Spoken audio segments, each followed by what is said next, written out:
vamos a continuar con el programa. Los invito a abrir sus Biblias. Vamos a hacer una lectura en el Salmo 121. Salmo 121. Cuando ya lo tengan, puede ponerse de pie. Vamos a leer todos juntos la palabra de Dios. Son 8 versículos nada más, entonces los vamos a leer al mismo tiempo. Salmo 121. Si ya lo encontraron, pueden ponerse de pie.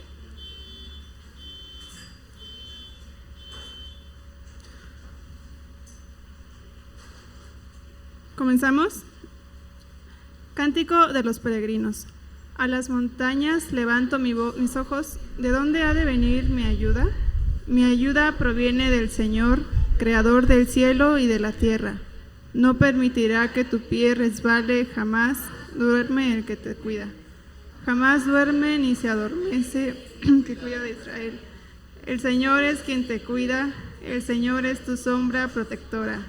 De día el sol no te hará daño, ni la luna de noche.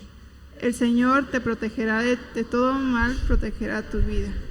El Señor te cuidará en el hogar y en el camino, desde ahora y para siempre. Amén, hermanos, pueden tomar sus lugares y es así como le damos paso al pastor Wilmer, que trae la predicación del día de hoy. Hechos 25, del versículo 13 al versículo 27.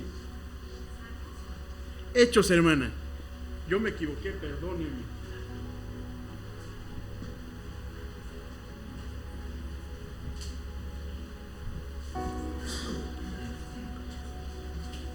¿Sí lo tienen, hermanos?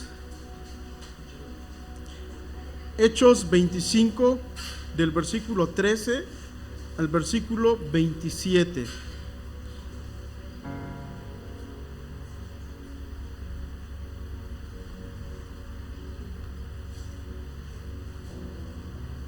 Vamos a empezar a leer, hermanos.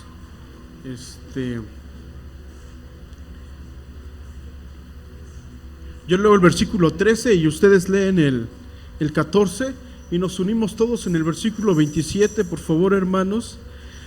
Hechos capítulo 25, del versículo 13 al 27.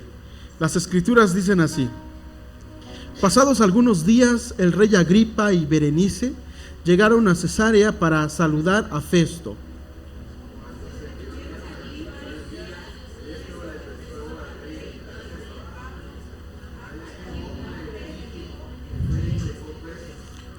Cuando fui a Jerusalén, los jefes de los sacerdotes y los ancianos de los judíos presentaron acusaciones contra él y exigieron que se le condenara.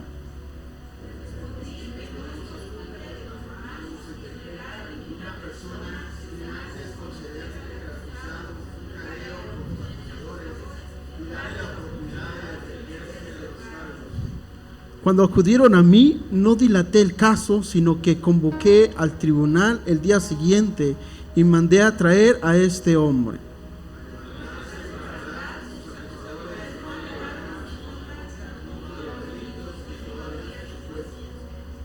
Más bien tenían contra él algunas cuestiones tocantes a su propia religión y sobre un tal Jesús ya muerto, que Pablo sostiene que está vivo.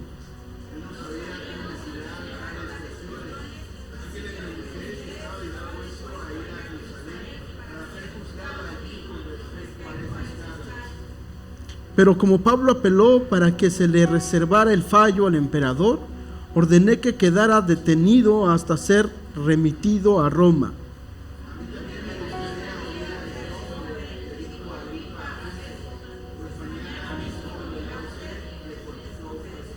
Ok, hermanos, esta es parte del contexto de lo que nos va a narrar del versículo 23 hasta el versículo 27, que es en estos pasajes que vamos a estar reflexionando, ¿ok? Y entonces parte del contexto de esto, hermanos, es que Festo se le había dejado ¿a quién? A Pablo, un hombre que era evidentemente inocente de todo lo que se le acusaba. Y entonces nos vamos a dar cuenta que va a llegar un hombre también muy poderoso, un hombre que es famoso en este tiempo, el rey. ¿Cómo se llama este rey? ¿Alguien recuerda? Agripa.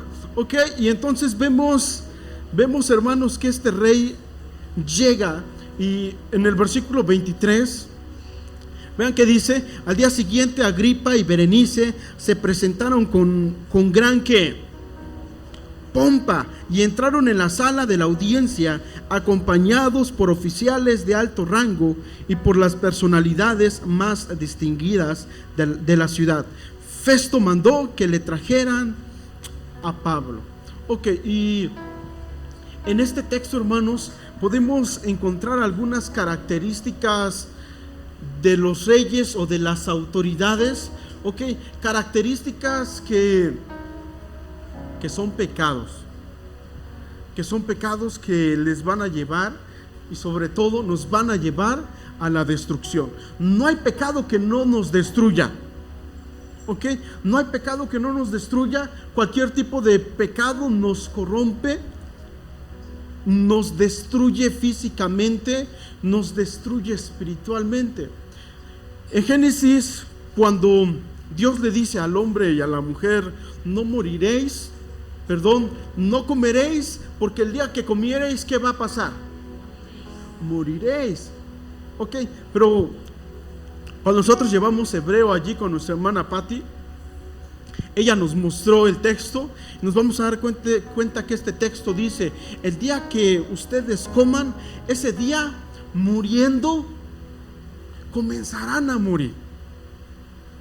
Muriendo comenzarán a morir. ¿Cómo está eso de que muriendo comenzarán a morir? Y es que el texto nos habla de que el hombre y la mujer sí van a estar muriendo físicamente, pero también espiritualmente. Y al paso del tiempo nosotros nos vamos a dar cuenta que cada día el hombre estaba espiritualmente mucho más y más muerto. El pecado avanzaba. ¿Recuerdan qué es lo que pasa después de la desobediencia del hombre en el huerto del Edén? Hay un pecado todavía más grave: asesinato. Y digo grave utilizando la expresión del que podemos observarlo, ¿ok? Observarlo, y podemos ver que una persona ahora ha muerto. Pero el pecado siguió todavía haciéndose más y más grande. ¿Recuerdan qué va a pasar allá con los hombres que empezaron a construir ladrillos y empezaron a edificar? Y nos vamos con la Torre de Babel. Ok, la Torre de Babel. Y los hombres decían: vamos a construir algo grande que llegue hasta el cielo, y lleguemos a ser todavía más grandes que Dios. Y entonces el pecado se iba agravando, a tal grado que nosotros vamos a ver allá en el pueblo de Egipto que Faraón manda a matar ¿a quiénes? A todos los niños. Ok, y entonces el pecado, hermanos, se empezó a hacer y a hacer cada día más y más fuerte. Ok, en nuestra actualidad pasa lo mismo, solamente que el pecado está muy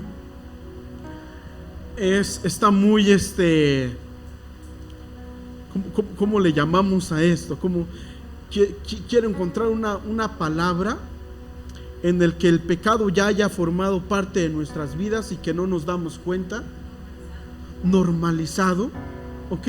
Eso, el pecado en nuestras vidas ya es algo como normal. ¿Ok? Y incluso algunos van a decir: es que es un pecado pequeñito, es una mentira piadosa, es algo que ya se normalizó.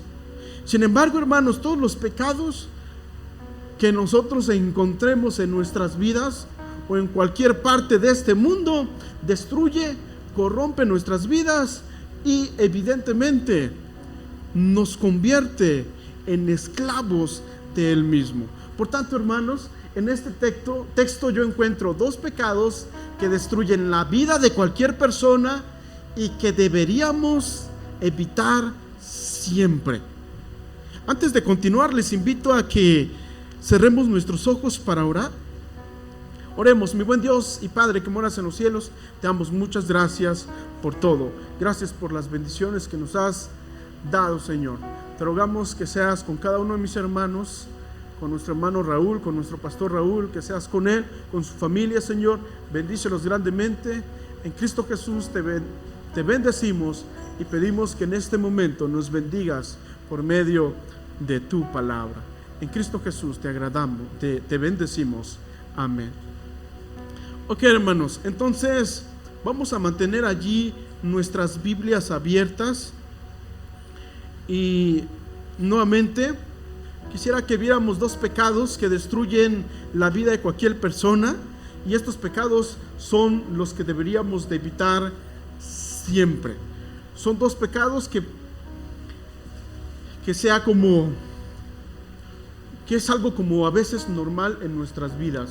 Y digo normal porque es algo que a veces no nos damos cuenta, o a veces sí nos damos cuenta, pero lo disfrazamos como de algo bonito y decimos, sí estoy bien. Espero no meterme en muchos detalles en este tiempo, en este momento, y que no sea yo quien esté hablando, sino que sea la palabra de Dios. Quiero que leamos, hermanos, el versículo 23, por favor. Dice así: al día siguiente, Agripa y Berenice se presentaron con gran pompa y entraron en la sala de la audiencia, acompañados por oficiales de alto rango y por las personalidades más distinguidas de la ciudad. Festo mandó que trajeran a Pablo. Ok, y la palabra con la que yo quiero empezar, hermanos, es con la palabra pompa. ¿Qué significa la palabra pompa? Ok, y la palabra pompa, hermanos, significa fantasía. Ok, tiene que ver con la apariencia, pero sobre todo la vana gloria. ¿Ok? Y esta palabra fantasía tiene como varios usos. Cuando nosotros vamos a las escrituras y vemos una palabra, a veces esa palabra tiene una carga semántica. ¿Y qué significa la carga semántica? Que esa palabra puede significar muchas cosas o puede tener muchos usos. Y entonces lo más difícil a veces es nosotros, al estudiar la palabra, es concluir en qué significa esa palabra para los oyentes. ¿Ok? Y entonces esta palabra, hermanos, tiene algunos usos y que están muy, muy relacionados. Fantasía. Y la palabra fantasía se trata de algo que aparenta ser algo, pero no lo es. Alguien de aquí ha sido quizás estafado, diciendo, alguien le ha llegado y le ha dicho, te vende una cadena de oro, y usted lo compró y luego fue con el joyero y le dijo, esto no es de oro, esto en realidad es de fierro, es de otra cosa, es de fantasía, pero parece oro, pero no lo es. Y cuando el texto nos está diciendo que al día siguiente Agripa y Berenice se presentaron con una gran pompa, está hablando de eso, que se presentaron con una gran como una gran fantasía. ¿Ok? Quizás con un vestido esplendoroso, con cadenas. ¿Ok? Está hablando de algo, de posesiones que se utilizan para nuestra vanagloria. En otras palabras, se trata de trabajar en mi propia gloria, pero que esta propia gloria es que vana. Un ejemplo muy claro es, quizás me compro un celular, un Samsung Galaxy S22. Quizás ya hay más caros, no lo sé, pero ¿cuánto me cuesta ese teléfono? 20,000 pesos. Y entonces saco el celular y se lo empiezo a mostrar a todos mis compañeritos. Ok, pero llevo mi mochila y mi mochila está rota. ¿Cómo está eso que te alcanza para un celular, pero no por una mochila? Me estoy dando a entender. Y entonces la vanagloria se trata de obtener posesiones que nos hacen ver bien delante de las demás personas. Se trata de querer adquirir algo para mostrárselo a fulanita de tal y diga, no, sí tiene dinero y nos juntemos con él a ver si se nos pega algo. Pero no solamente se trata del dinero, sino podría ser de nuestro propio estado. Igual a veces el nivel de madurez que tenemos, podríamos aplicarlo en muchas cosas. Pero aquí el rey Agripa y su esposa se presentaron con una gran pompa. Y vean que sigue diciendo el texto. Y entraron en la sala de la audiencia, acompañados por ¿quiénes?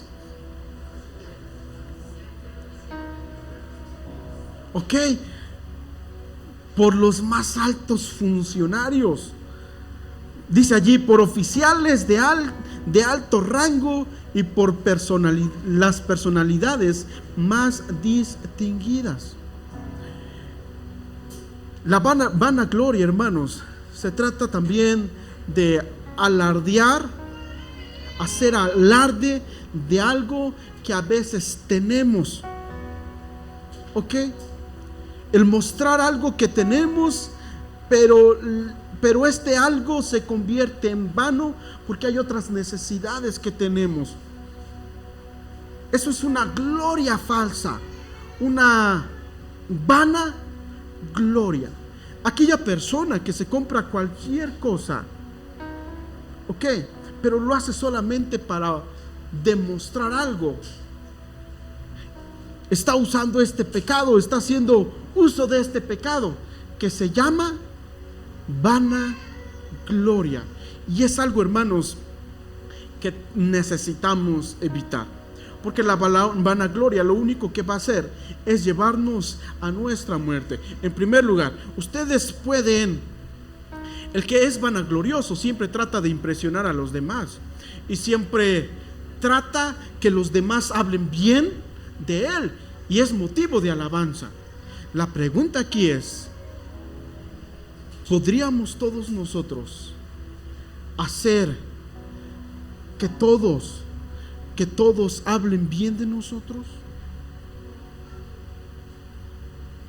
Y la respuesta va a ser no. Y podríamos quizás poner ejemplos muy claros, porque la gente nunca va a estar conforme con lo que ve. La mayoría de las veces nunca está conforme. Si tienen predicadores guapos como los de la esperanza, como los pastores que están en la esperanza, es que son muy guapos, son cosa de tentación. Me estoy dando a entender. Nunca van el punto es este, hermanos. Es para que se rían, hermanos, porque está haciendo calor. Ok, pero hermanos, nunca vamos a poder hacer que los demás estén siempre conformes con nosotros. La gente siempre va a ver algo en nosotros que está mal. El punto es que nunca nosotros debemos tratar de impresionar a alguien. Al único a quien nosotros debemos impresionar, ¿saben a quién es? A Dios. Porque si hay algo que yo he aprendido en el transcurso de mi vida, es que Dios sí espera algo de nosotros. El amor todo lo espera. Y Dios es amor. ¿Ok? Y por lo tanto, si hay alguien que vamos a impresionar, este alguien debe ser Dios. No a nuestro compañero, ¿ok? No a alguien más, porque nunca vamos a llenar las perspectivas que los demás tienen de nosotros. La vanagloria, hermanos, es algo que nos puede llevar a la muerte y es algo que puede Este pecado es algo que puede llevar a la muerte a aquella persona que aún está conociendo del Evangelio. ¿Cómo lo sabemos? Vean qué dice Mateo capítulo 13, versículo 22. Mateo 13, 22. ¿Lo tienen, hermanos? Vean qué dice. El que recibió la semilla que cayó entre espinos es el que oye la palabra, pero las preocupaciones de esta vida y el engaño de ¿qué? De las riquezas la ahogan. Por eso la semilla no llega a dar fruto. El engaño de las riquezas es algo que va a producir finalmente la muerte de aquel que quizás se ha iniciado en el Evangelio. La vanagloria es algo que puede ocasionar la muerte espiritual de su discípulo. Y vean qué dice Juan 2:15, dice así: no amen a este mundo, ni las cosas que les ofrece. Vamos con la palabra amar. No amen este mundo. ¿Cuál es el sinónimo de amar? ¿Alguien me puede decir? ¿Perdón? Sinónimo. Muchas gracias, hermana. Querer, apreciar, adorar, porque de tal manera amó Dios al mundo, que ¿qué hizo? Que dio a su único hijo. ¿Ok? También dice la Biblia, mas Dios muestra su amor para con nosotros, y que siendo aún pecadores, Cristo murió por nosotros. El sinónimo que podemos darle a la palabra amor es sacrificio. El problema de amar al mundo es que nosotros vamos a empezar a sacrificarnos por las cosas del mundo. Y nos sacrificamos por el mundo. Y eso es algo que nosotros necesitamos evitar. Amar al mundo, sacrificarnos por el mundo. ¿Cómo podemos aplicar esto? Hermano, ¿cómo puedo yo ver que estoy amando más al mundo y no a Dios? ¿Será que dejar de venir al templo es cosa de sacrificarnos por el mundo? Ya todos estamos anotados para irnos a pasear, ¿verdad? Si alguno quiere ser bendecido, tiene que ir. ¿Y por qué, hermano? Pues la Biblia lo dice.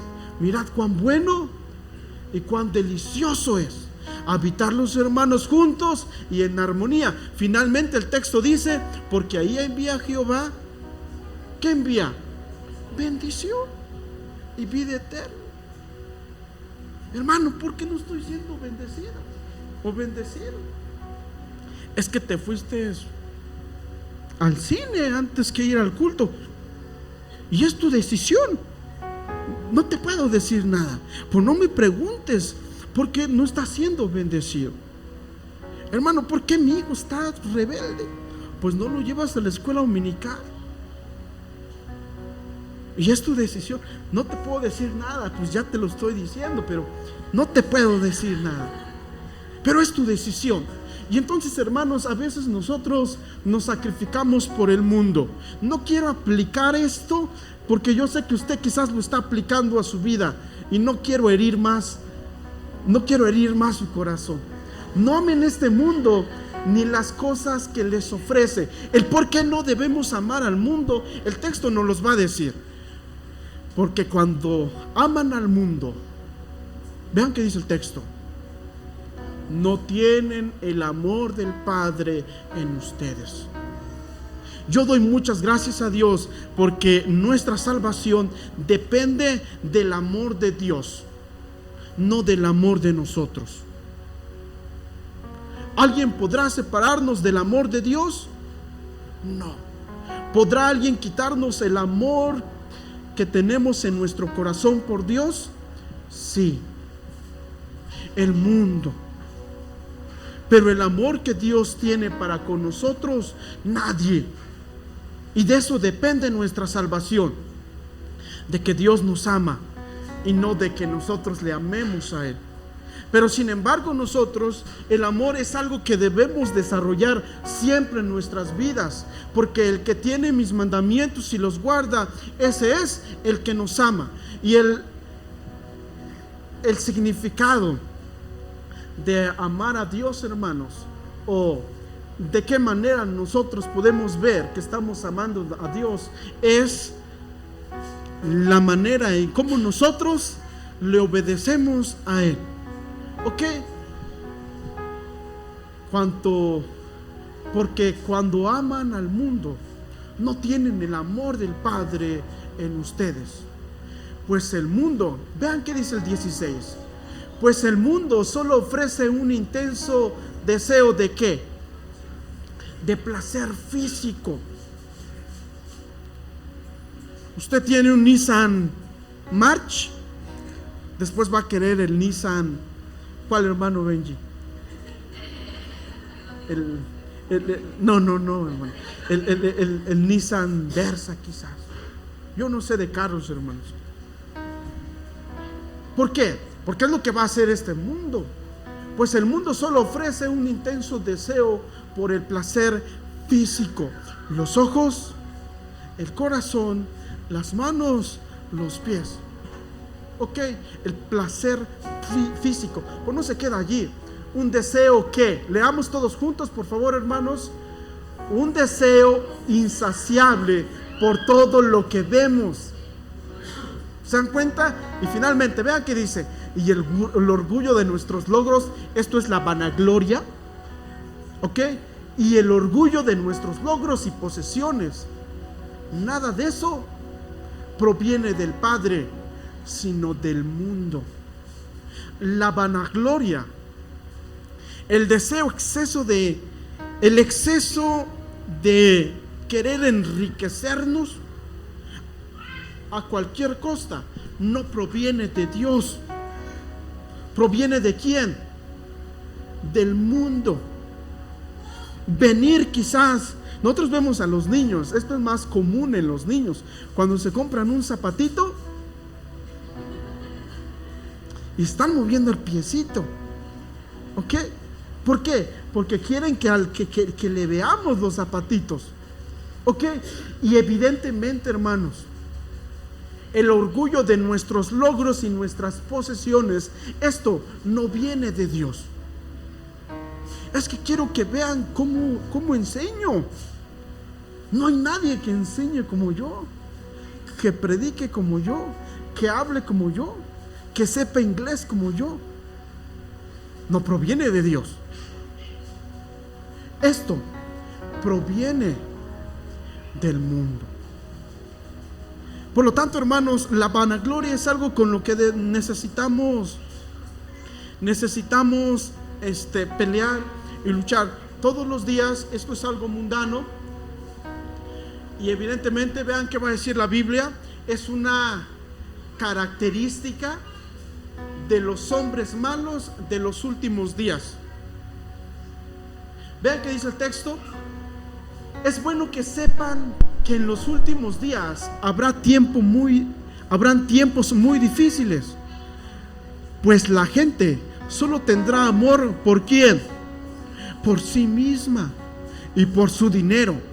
Serán fanfarrones y orgullosos, se burlarán de Dios, serán desobedientes a sus padres y malagradecidos, no considerarán nada sagrado. Y vamos con amor por sí mismo y por su dinero. Y eso es seña de que estaremos viviendo en los últimos tiempos. Analicemos y pensemos, ¿qué tanto nos amamos a nosotros mismos? ¿Nos amamos más que a Dios?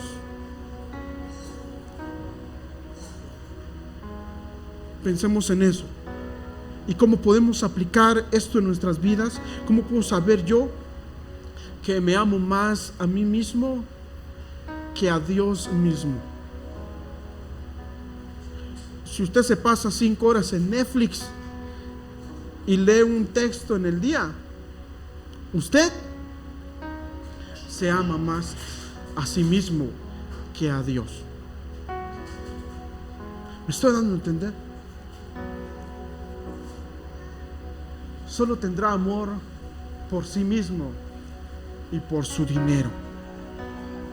¿Cómo podemos aplicar esto?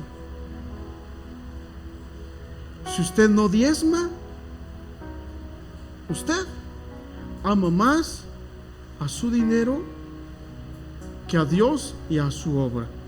No quiero entrar en más detalles de esto, hermanos, porque a veces es algo bastante no feo, pero quizás escandaloso. Pero hermanos, nosotros necesitamos amar más a Dios que a nosotros mismos. Necesitamos amar más a Dios que a lo que estamos viendo, que a lo que estamos oyendo. Porque lo que va a hacer la vanagloria es hacernos esclavos de nosotros mismos y esclavos de todo lo que vemos a nuestro alrededor. Hay personas que son esclavas de las demás personas, que siempre están tratando de impresionar, y hacen esto y hacen aquello. El problema es que nunca vamos a llenar, nunca vamos a hacer que la otra persona esté siempre contento con nosotros. Hermanos, la vanagloria se trata nuevamente de jactarnos de aquello que tenemos y de mostrarlo. ¿Ok? Y esto era muy evidente en los fariseos. Y nuevamente, vuelvo a repetir, es algo que necesitamos evitar, porque lo que va a hacer la vanagloria es matarnos a nosotros mismos emocionalmente. Emocionalmente lo va a hacer. ¿Y por qué digo emocionalmente? Porque esto nos va a causar mucha depresión, porque nunca vamos a alcanzar los estándares de la sociedad. Y entonces el texto, vuelvo a leer el texto, hermanos, de Hechos. Al día siguiente Agripa y Berenice se presentaron con una gran pompa. Y nuevamente tiene que ver con algo fantasioso, y algo fantasioso también se trata de algo que nosotros evidenciamos, pero que tenemos otras necesidades más grandes por allá atrás, internamente. Por ejemplo, comprarme algo para mostrárselo a alguien, pero tener un niñito que quizás no le puedo comprar un zapato porque me compré otra cosa, ¿ok? Porque quiero que sepan que sí tengo, pero tengo otra necesidad más grande. Pero la pompa tiene que ver también con ser esplendoroso, pero tener falta de una necesidad muy, muy grande, que es el amor, que es la paciencia, la perseverancia, la amabilidad. Y cuando hablamos de algo que no es fantasioso, Pedro y Pablo van a hablar mucho de esto, de cómo se deben de vestir las mujeres en la iglesia. Pero a Timoteo se le va a decir, enseña esto. Pero las mujeres, antes de que se les diga cómo quizás son los lineamientos de vestirse en esa cultura y en ese tiempo, tienen que aprender otras cosas. Ellas tienen que aprender a vestirse interiormente, por no solamente ellas, sino también nosotros. Y necesitamos entonces aprender a vestirnos internamente y no externamente. ¿Es pecado maquillarse? quizás pecados. Mejor no lo digo. Pero antes de pensar en el maquillaje, pensemos en cómo mi corazón está vestido en este tiempo. ¿Me estoy dando a entender? ¿Cómo está mi corazón? ¿Cómo está arreglado el templo de Dios que soy yo? Nos preguntemos en eso. Y Zacarías nos va a decir: ustedes,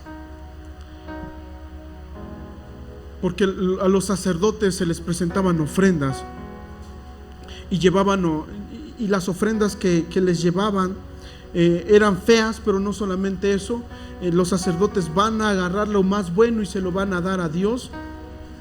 Y entonces Dios va a decir: ustedes realmente han corrompido los sacrificios y han dado pan inmundo en el tabernáculo. Y ellos preguntan: ¿en qué hemos fracasado en eso? Y Dios les va a contestar que están haciendo todo eso, que están ofreciendo pan inmundo. ¿Ok? Y Él va a decir: a ver, ok, ustedes dicen que no, pero lo que ustedes me traen, preséntenselo a sus príncipes. ¿Acaso se va a agradar? ¿Sus príncipes se van a agradar de eso? Y la respuesta evidentemente es no. Ahora preguntémonos: ¿lo que hay en mi corazón le está agradando a Dios? ¿Está agradando a Dios todo lo que hay en mi interior? Y hermanos, necesitamos pedirle perdón a Dios, porque evidentemente lo que hay en nuestro interior no es muy bueno. Y el segundo pecado que cometemos, hermanos, que a veces cometemos, es el falso testimonio. Cuando Festo habla al rey Agripa, él dice: es que no hay de qué acusarle a este Pablo, porque todos lo han acusado, todo el pueblo judío le ha acusado, pero yo no he hallado nada mal en él, no he hecho nada malo. Y todo el pueblo judío habían cometido pecado, falso testimonio. Y el falso testimonio, hermanos, lo encontramos en los mandamientos de Dios. ¿Por qué me llamas bueno?, respondió el Señor Jesús. Nadie es bueno sino solamente uno, Dios. Ya sabes los mandamientos: no cometas adulterio, no mates, no robes, no presentes falso testimonio, honra a tu padre y a tu madre. Y el falso testimonio, hermanos, lo encontramos dentro de los mandamientos de Dios. La pregunta aquí es: ¿por qué los fariseos? Estamos hablando de escribas y fariseos que conocen la ley de Dios, que no es como yo, no son como nosotros. Ellos se sabían de pies a cabeza los mandamientos, porque era muy fácil entonces para ellos dar falso testimonio. Y nosotros vamos a ver nuevamente que el pecado, hermanos, lo único que va a hacer es corromper nuestras vidas. Y entre más practique mi pecado, más fácil se me va a hacer cometerlo. Y el pecado empezamos a normalizarlo, ¿qué? En nuestras vidas. Cuando Jesús viene, va a sacar a la luz a los fariseos y a los escribas, y va a mostrar cómo ellos están podridos totalmente. Jesús les va a decir: ustedes son sepulcros abiertos. El problema es que han pasado muchos años, y desde la construcción del templo de Jerusalén con Zorobabel, Jeremías y Nehemías, ha pasado mucho tiempo. Dios ha profetizado el bienestar y la prosperidad para su pueblo. Y como lo vimos hace ratitos, el pueblo iba a ser sacerdote de las naciones, pero no sucedió esto por el mismo pecado del pueblo. Y nosotros vamos a ver a Nehemías y a Esdras decirle a los judíos: ustedes se tienen que divorciar de sus esposas, porque ustedes se han casado con las filisteas. Tienen que divorciarse de ellas y casarse con mujeres que sean del pueblo judío. Y entonces las cosas se empiezan a agravar. Y hay algo que a nosotros llamamos el día del Señor, que tiene que ver con la Babilonia. Y la Babilonia se trata de una corrupción que tenemos en el corazón, de algo que se va agravando todos los días. Y entonces, ¿por qué los fariseos se les hacía muy fácil hacer esto? El punto es que el pecado que ellos tenían todos los días era mucho más y más grande. No ponían un dique, no había nada que les estorbara. Nosotros vamos a ver que los fariseos se robaban los diezmos. Vamos a ver que ellos iban a la casa de las mujeres, de las viudas, y hacían muchas oraciones para estar con ellas. En otras palabras, lo que el texto nos quiere decir es que los sacerdotes, es muy probable que ellos se acostaban con las viudas. Ustedes hacen falsas oraciones, dice el Señor Jesús, con tal de estar en las casas de las viudas. Y entonces el pecado de ellos se fue agravando. El problema es que conocían la ley, conocían todo, pero no le ponían un dique a. Y eso es lo que pasa cuando no le ponemos un dique a nuestros pecados. Es mucho más difícil pelear con nuestros pecados cuando este pecado ya se ha desarrollado por mucho tiempo. A veces decimos: uy, es que hermano, fornicaste, hoy has fornicado, o hoy has adulterado. Mentira, empezaste a adulterar desde aquella vez que saliste con aquella persona, porque desde allí el adulterio se empezó a desarrollar y no le pusiste un dique.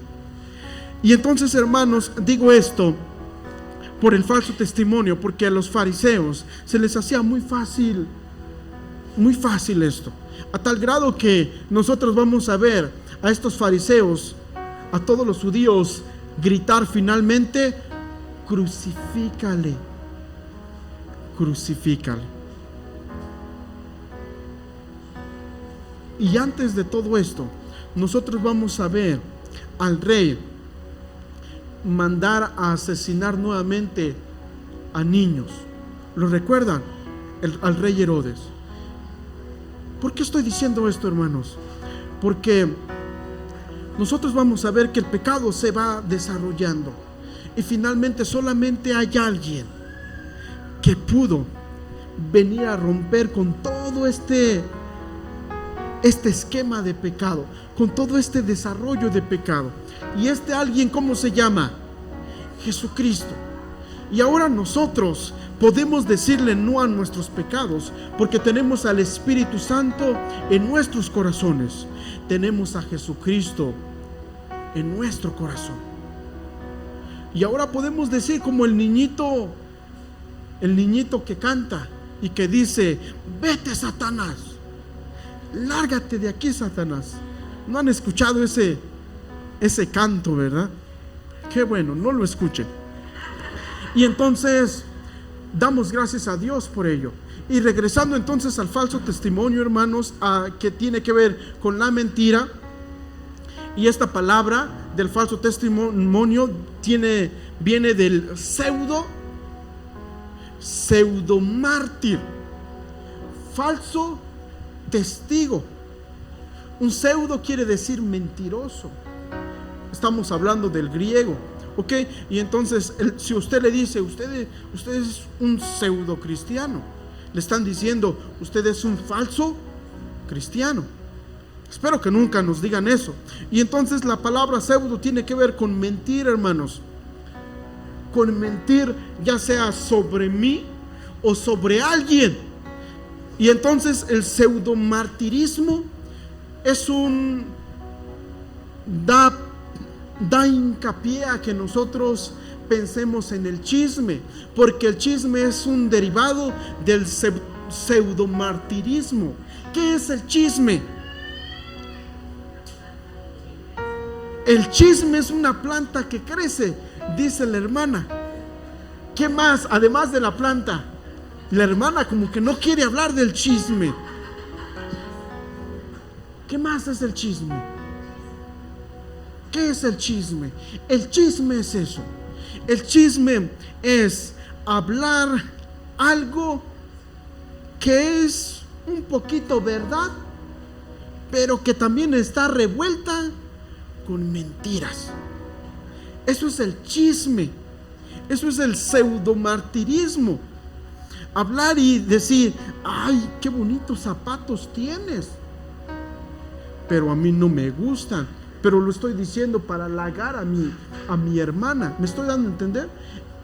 Ok, quizás la hermana no supo que es chisme, porque pensó: el hermano sí le gustó mi zapato, pero yo pequé, porque yo sé que sí es chisme. Ok, el chisme también tiene que ver con esto, agregarle más a lo que nosotros decimos. Uy, fíjate que ayer fui a tal lugar, no, y vieran lo que me pasó. Me pasó un carro por encima y no me pasó nada. ¿Le creemos o no? Ok, quizás si un carro le pasó por los piececitos, pero no le pasó por encima. Me estoy dando a entender. Y entonces eso es el chisme. El problema del chisme es que es mentira, es una verdad revuelta con mentira. Y el falso testimonio se trata de decir algo en contra de una persona que finalmente su vida va a ser destruida. Decir algo que es verdad, pero revuelta con otra cosita que yo le quiero poner y que va a destruir la vida de la persona. Y el chisme es utilizado muchas veces por nosotros. ¿Conoces a fulanita de tal? Ni me digas. Eso es parte del chisme. ¿Por qué? Porque se insinúa algo. Y el otro chismoso también le pregunta: ¿y por qué hiciste eso? No, pues fíjate, es que... Y empezamos. Ok, hermano, hermanos, y esto es parte del pseudomartirismo. O también el pseudomartirismo se utiliza desde la manera legal. Cuando estamos frente al juez y decimos que fulanita de tal cometió esto o aquello, y lo vimos con nuestros propios ojos, pero es mentira. Y eso es lo que nos está hablando el mandamiento. Estrictamente eso es de lo que nos está hablando este mandamiento: no cometerás falso testimonio. Ok, y hermanos, todo esto nosotros necesitamos pelear en contra de todo esto.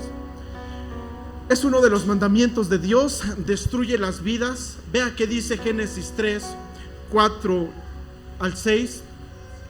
Por la serpiente dijo a la mujer, ¿qué dijo? No es cierto, no van a morir. Dios sabe muy bien que cuando coman de ese árbol se les abrirán los ojos y llegarán a ser como Dios, conocedores del bien y del mal. Allí encontramos en griego, en hebreo es otra palabra. En griego encontramos la palabra pseudo. Y la serpiente ¿qué dijo Dios que le iba a pasar a la mujer y al hombre en el huerto del Edén? Sí, comía. El día que comiereis ciertamente morirás. Y la serpiente, ¿qué dijo? No es verdad, no es cierto. ¿Qué está diciendo la serpiente que es Dios? Mentiroso. Y nosotros conocemos, hermanos, finalmente qué sucedió aquí. El hombre y la mujer fueron destruidos, o empezaron a ser destruidos cuando salieron del huerto del Edén. Es una de las características más fuertes de Satanás. Ustedes son de su padre, el diablo, cuyos deseos quieren cumplir desde el principio. Este ha sido un asesino y no se mantiene en la verdad, porque no hay verdad en él. Cuando miente, expresa su propia naturaleza, porque es un ¿qué?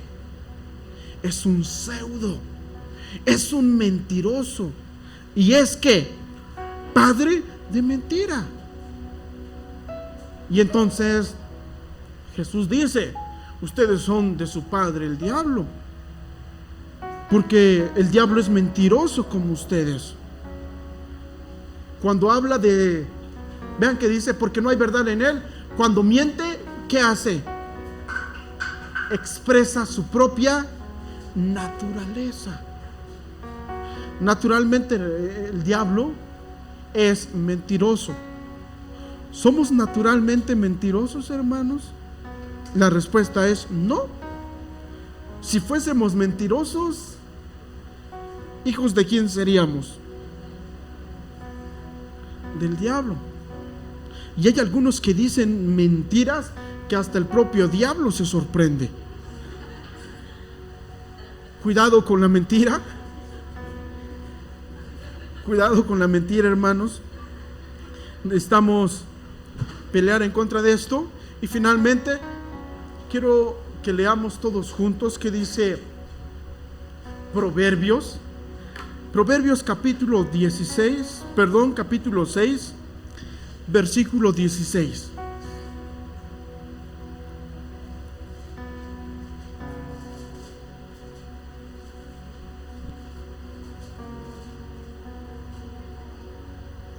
¿Lo tienen? Leemos todos juntos, por favor, hermanos. Dice así, Proverbios 6, 16 al 19. Dice así las escrituras: hay 6 cosas que el Señor aborrece, y 7 que le son detestables: los ojos que se enaltecen, la lengua que miente, las manos que derraman sangre inocente, el corazón que trama planes perversos, los pies que corren al hacer lo malo, el testigo falso,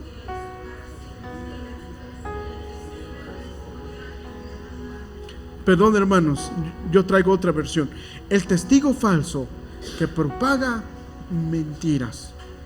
6 cosas aborrece Jehová.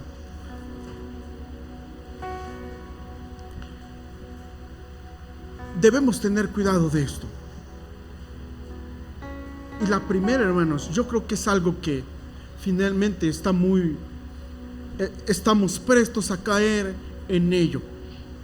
Estamos prestos a caer en ello, porque la vanagloria se trata finalmente de querer alcanzar algo para mostrarlo a los demás. La vanagloria se trata de cubrir una necesidad emocional que se llama orgullo y arrogancia, y dejar otras cosas al lado. ¿Dios quiere prosperarnos? Evidentemente que sí. Y Dios lo hace.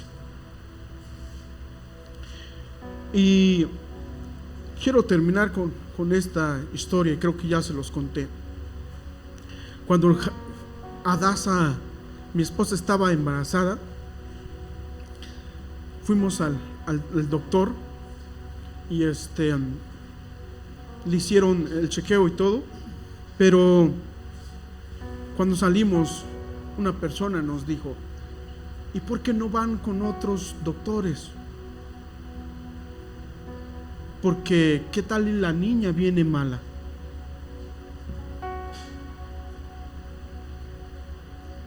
Y nosotros no teníamos dinero. Y entonces, ¿qué vamos a hacer? Hay algo que nosotros podíamos hacer, aún yendo con más doctores. Quizás podíamos hacer algo, pero hay alguien que tiene la última palabra, y este alguien, ¿saben quién es? Es Dios.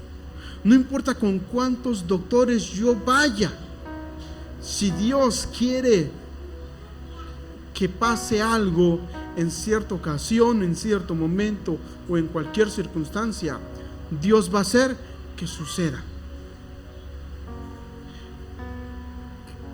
Trabajar para nuestras propias necesidades es muy bueno. Trabajar para tener más también está bien. Pero para trabajar haciendo a Dios a un lado, eso es lo que está mal. Puedo buscarme un trabajo, hermano, donde me paguen más. Búsqueselo. Pero recuerde, todas las decisiones que usted toma nunca deben hacer a un lado a Dios. Si esa decisión que usted toma hace un lado a Dios, no proviene de Dios, sino de ¿quién? Del mundo. ¿Puedo dejar de ser maestro dominical por ir a tal lugar? Pregúntese, ¿viene de Dios o del mundo? Hay muchas cosas que deberíamos analizar, cosas que quizás estamos haciendo en nuestras vidas que no provienen de Dios, que provienen del mundo. Y yo quisiera, hermanos, que pensemos en ello. ¿Qué cosas en mi vida, en este tiempo, están proveniendo del mundo y no de Dios? Pensemos en ello, analicemos. Porque estas cosas que no provienen de Dios y que provienen del mundo, evidentemente nos van a destruir. Por lo tanto, yo le invito a que medite y que me acompañe a orar. Y si hemos de pedirle a Dios perdón, le pidamos perdón. O también le agradezcamos por todo lo que Él ha hecho en nuestras vidas. Oremos. Mi buen Dios y Padre que moras en los cielos, te damos muchas gracias en este momento. Gracias porque tú has sido muy bueno para con nosotros. Es muy evidente, Señor, que tú conoces que nuestros ojos a veces van por otro lado. Hemos dejado de hacer cosas que tú quieres que hagamos y las hemos dejado de hacer porque hay cosas que nos satisfacen más. Perdónanos por ello, Señor. Desconocemos las circunstancias de cada hermano, pero estamos seguros que tú le hablas a cada uno de nuestros hermanos en lo individual. Y sabemos que los que somos hijos tuyos, tú nos guías. Por lo tanto, Señor, te ruego que nos sigas guiando en todo este caminar, Señor. Que nos sigas cuidando de aquellas cosas que nosotros queremos, Señor, y que vienen a satisfacer nuestro orgullo, que no satisfacen nuestras primeras necesidades básicas, sino que son solamente motivo de arrogancia y de orgullo, Señor. Perdónanos por ello. Te rogamos que seas con cada uno de nosotros, que perdone nuestros pecados, que nos ayudes y que nos, Padre, toques nuestros corazones para que querramos salir de estos pecados que cometemos todos los días. Bendito seas. Te alabamos, te bendecimos, te damos las gracias por todo lo que has hecho, por todo lo que estás haciendo y por todo lo que harás. Bendito seas. En Cristo Jesús te bendecimos. Amén. Hermanos, yo me despido de ustedes recordando esta frase que dice: dichosa esta iglesia, porque Jehová es su Dios, Jesucristo su Salvador y el Espíritu Santo su Consolador. Que el Señor les bendiga.